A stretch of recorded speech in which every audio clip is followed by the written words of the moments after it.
Ny mety toetry ny andro any Andranomasina ny Alahady fa 9 volana Oktobra 2024 amen'ora maraina hatramin'ny Alatsinainy fa 7 volana Oktobra 2024 amen'ora maraina.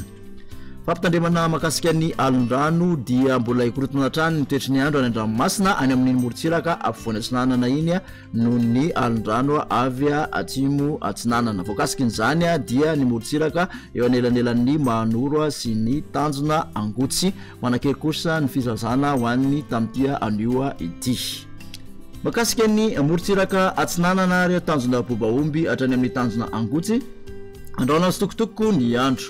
Hoavy atsimo atsinanana ny rivotra ka ho 20 ka hatramin'ny 7 kilometatra isan'ora hatratra 570 kilometatra isan'ora indraindray. Aherindranomasina avy nionja 25 ka hatramin'ny 3 metatra isy alondrano avy atsimo atsinanana. Tanjona Angotsy hatrany Mahanoro anorana mahalana ny andro. Hoavy atsimo ny rivotra ka ho 20 ka hatramin'ny 20 kilometatra isan'ora anonjaben-dranomasina avy nionja 25 ka hatramin'ny 2 metatra.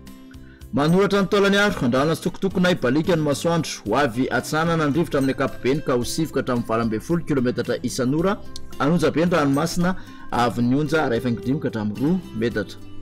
Taolany aratra any amin'ny Tanjona Vohimena andrana sitokotokona ibalika ny masoandro. Hoavy atsinanana ny rivotra ka ho 20 ka hatramin'ny 20 kilometatra isan'ora hatratra 7 kilometatra isan'ora ny tolakandro. Aherindranomasina avy nionja 25 ka hatramin'ny 3 metatra.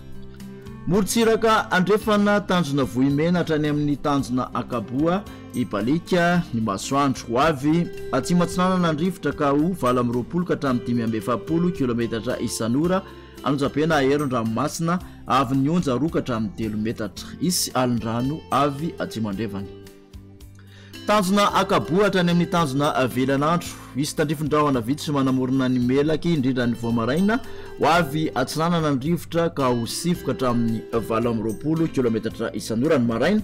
Hoavy andrefana kosa ny tolakandro ka ho 20 ka hatramin'ny 20 kilometatra isan'ora. Adinimpanonja na anonjaben-dranomasina avy nionja 1 ka hatramin'ny 1.5 metatra isy alondrano avy atsimo. Tanjona Vilanandro hatrany Analalava andrana sitokotokona ibalika ny masoandro. Hoavy atsinanana ny rivotra ny maraina ka ho 20 ka hatramin'ny 7 kilometatra isan'ora hatratra 570 kilometatra isan'ora manakaiky ny Analalava. Hoavy andrefana kosa ny tolakandro ka ho 20 ka hatramin'ny 20 kilometatra isan'ora adinimpanonja an-dranomasina avy nionja 4.5 ka hatramin'ny 1 metatra. Analalava hatrany amin'ny Tanjona Bobaomby isy tandrifin-drahona ny voamaraina manodidina ny Nosy-be. Hoavy atsinanana ny rivotra ny maraina ka ho 7 ka hatramin'ny 20 kilometatra isan'ora. Hoavy andrefana kosa ny tolakandro ka ho 7 ka hatramin'ny 20 kilometatra isan'ora adinimpanonja ny ranomasina avy nionja 4.5 ka hatramin'ny 1 metatra.